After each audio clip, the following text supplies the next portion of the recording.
नमस्कार, स्वागत है आप सभी का आपके अपने चैनल भक्ति अभ्युदय में। आशा करते हैं आप सब स्वस्थ व अच्छे होंगे। प्रभु श्री राम बाबा नीम करौली महाराज जी का आशीर्वाद स्नेह सदैव आप सब पर ऐसे ही बना रहे, हम यही कामना करते हैं।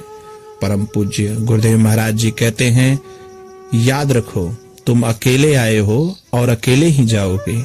यहाँ की न तो कोई चीज तुम्हारे साथ जाएगी और न तो कोई आत्मीय स्वजन ही जाएगा। याद रखो आज घर में तुम्हारी बड़ी आवश्यकता है। तुम भी ऐसा ही मानते हो कि मुझसे ही सारा काम चलता है, मेरे न रहने पर काम कैसे चलेगा। पर तुम्हारे मरते ही कोई न कोई व्यवस्था हो जाएगी और कुछ दिनों बाद तो तुम्हारे अभाव का भी स्मरण नहीं होगा। याद रखो जैसे आज तुम अपने पिता पितामह आदि को भूल गए हो और अपनी स्थिति में मस्त हो, ऐसे ही तुम्हारी संतान भी तुम्हें भूल जाएगी। याद रखो तुम व्यर्थ ही आसक्ति तथा ममता के जाल में फंसे रहे हो और मानव जीवन के असली ध्येय को भूलकर, जिससे एक दिन सारा संबंध छूट जाएगा और कभी उसकी याद भी नहीं आएगी, उसी में मन को फंसाकर जीवन को अधोगति की ओर ले जा रहे हो। याद रखो तुम पहले कहीं थे ही, वहां तुम्हारे माता पिता, घर द्वार, पत्नी, पुत्र आदि भी होंगे ही। आज तुम्हें जैसे उनकी याद ही नहीं है, वे किस हालात में कहां हैं इसका पता लगाने की भी चिंता मन में नहीं होती, वैसे ही यहाँ से चले जाने पर दूसरे जन्म में यहाँ के सब कुछ को भूल जाओगे।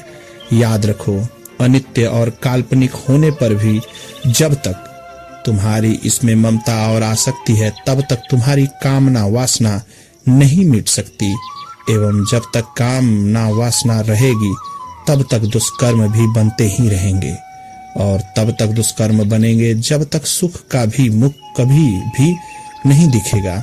याद रखो जब तक तुम यह सोचते रहोगे कि अमुक परिस्थिति आने पर भगवान का भजन करूंगा, तब तक भजन बनेगा ही नहीं, परिस्थिति की कल्पना बदलती रहेगी।